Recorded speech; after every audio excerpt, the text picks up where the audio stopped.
Hi guys, welcome back to the workshop. In this video we're looking at an old hack, shall we say.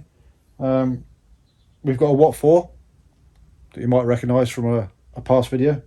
If you don't recognise it, I'll put it up in the corner somewhere as to what we do with this. This is a refurbed model from a basket case. Enya 40, 2-stroke on the front. Not the most powerful engine. So we're thinking put that on the front. Saito 50. Again, basket case of an engine. I think we paid 20 quid for it. 45. For the engine? Saito 45. No, this is a Saito 50. Why just it was a 45? This is a Saito 50. And I think we paid 20 quid for it. It was in a shoebox full of engines that were all seized. This one's been run up on the bench.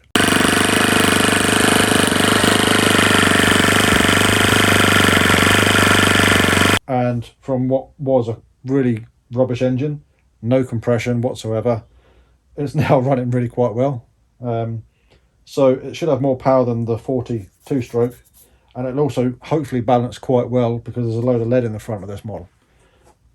But I'm going to put you on a stand, do a bit of time lapse and see about getting this engine off and getting this one on.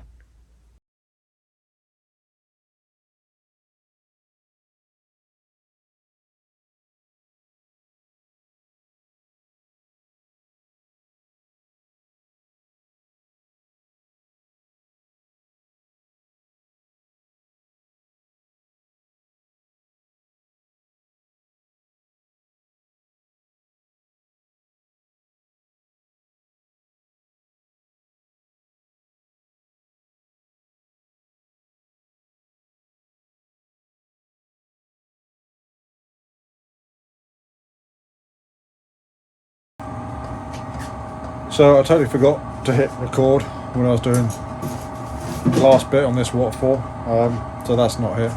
But I made a little bit of progress since that last little bit of time lapse, which I'll show you where we got to. So the engine's slaved in. It is only on 2 bolts just now. It's probably as far back as I could get it a little bit further back, but I'm not too worried. It happens to line up with one of the existing holes here, so I just put another hole here for the forward mount. We had, whatever that is, for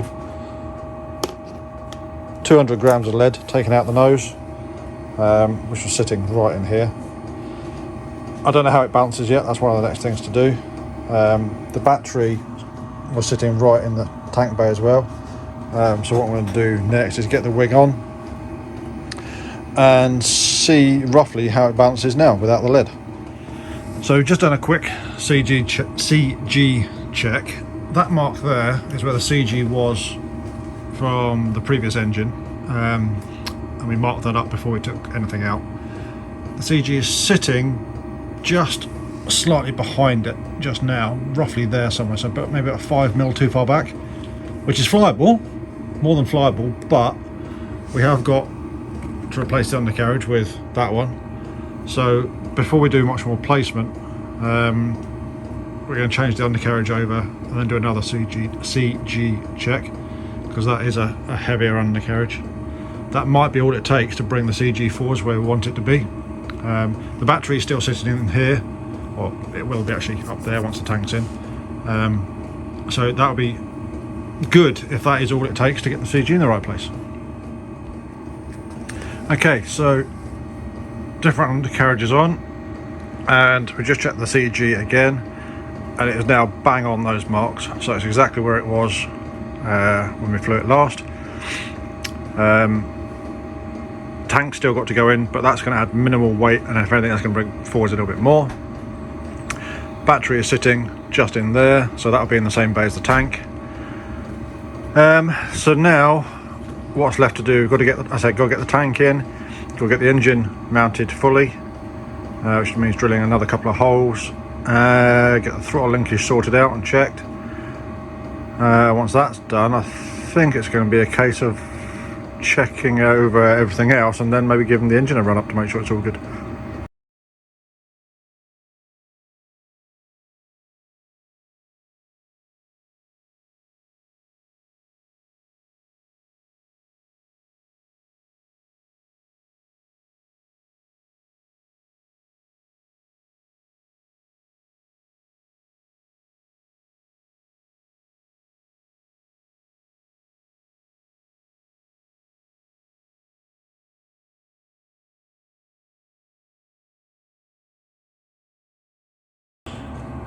So there you have it, that's all finished up. Throttle link's all done, all checked. I had to put a bit of a block in here just to get the throttle run right, but nothing major. It seems to all be centered up on the throttle stick. So what we're going to do now is Chief Fueler is going to put some fuel in. We're going to give it a quick run outside.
That should be blowing bubbles and it's not.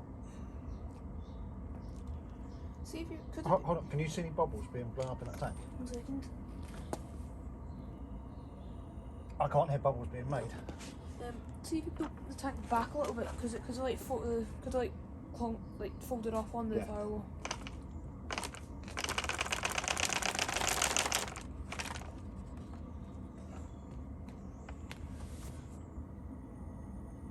No, nothing. I can hear that. Then you look. You got something around the wrong way. That clunk has got to be at the top of the tank. If we do that, Try to do.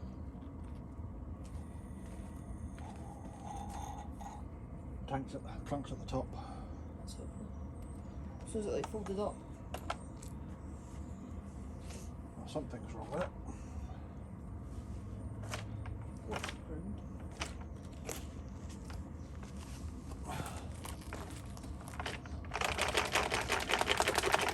Hear that suddenly go?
So there you have it, folks.